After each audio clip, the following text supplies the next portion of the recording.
parole est à nouveau au maire de Paris Centre, Ariel Veil. Merci beaucoup, monsieur le maire. Je suis désolé, j'ai l'impression de monopoliser la parole. Je vous promets, c'est la dernière intervention pour ce soir. Mais je ne pouvais pas ne pas intervenir alors qu'on parle de Emmaüs Solidarité et en particulier de l'Agora, qui est le siège d'Emmaüs Solidarité est en effet dans le premier. Vous savez que cette Agora a été créée en 1998 et réhabilitée en 2012. Et ça fait partie de ces lieux singuliers dont le travail de prise en charge et d'accompagnement est complètement indispensable et en même temps parfois désespérant. D'abord, il est parfaitement identifié par les accueillis comme par les bénévoles, et je dirais d'ailleurs de l'État, puisque le nouveau ministre du Logement y est venu 2 fois, encore au début de notre conseil de Paris, à la rencontre de l'association, en compagnie de Diane Brossat. Il est parfaitement identifié, c'était ESI, comme on dit, cet espace de solidarité, insertion, avec les services traditionnels d'un accueil de jour, petit déjeuner, laverie, douche, permanence sociale, mais aussi un espace femmes et des programmes spécifiques comme celui qui a été développé en santé communautaire et qui fait l'objet d'ailleurs de la délibération que nous nous apprêtons à voter. Et donc, ces services-là sont installés au cœur de Paris, en plein cœur, à 2 pas des Halles.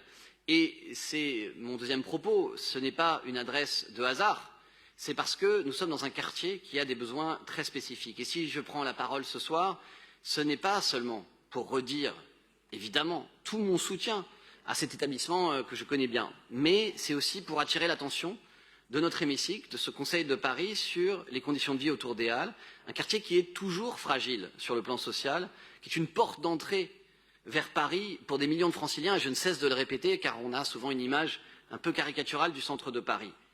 Or, la dégradation des situations individuelles y est évidemment liée à celle des moyens alloués à la psychiatrie par l'État, et les réponses locales qui sont celles d'acteurs qui se dépassent tous les jours. Et vraiment, je rejoins ce qui a été dit tout à l'heure, c'est des hommes, des femmes qui, sans cesse, de manière bénévole souvent, se dépassent.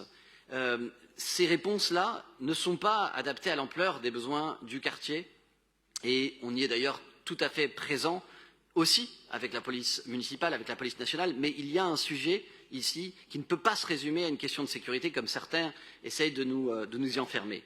Et je voudrais le dire, la réponse, une des réponses que nous souhaitons apporter, elle passe par un projet de centre médical. Nous l'avons porté en 2020. Nous avons porté ce projet pour la mandature d'ouvrir aux Halles un centre de santé, ou tout du moins une offre de santé, qui prenne en charge l'ensemble des sujets qui sont liés à la grande précarité. Parce que la physionomie qui est très particulière dans cette zone, avec ces riverains, qui sont eux aussi d'ailleurs en besoin d'une offre de santé globale, eh bien, cette situation rend l'enjeu de la prise en charge de la santé dans le secteur très complexe.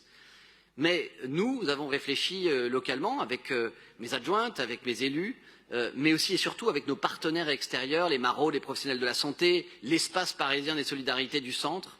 Eh bien, nous avons attendu l'installation de la direction de la santé publique, la direction des solidarités, dont je salue la création, pour pouvoir continuer d'avancer sur ce projet. Et je souhaite maintenant que la ville tout entière puisse s'en saisir, avec le soutien de mes collègues Léa Filoche et Anne Souris, pour qu'ensemble, nous puissions apporter une réponse aux difficultés importantes que nous rencontrons. Merci. Merci beaucoup, monsieur le maire.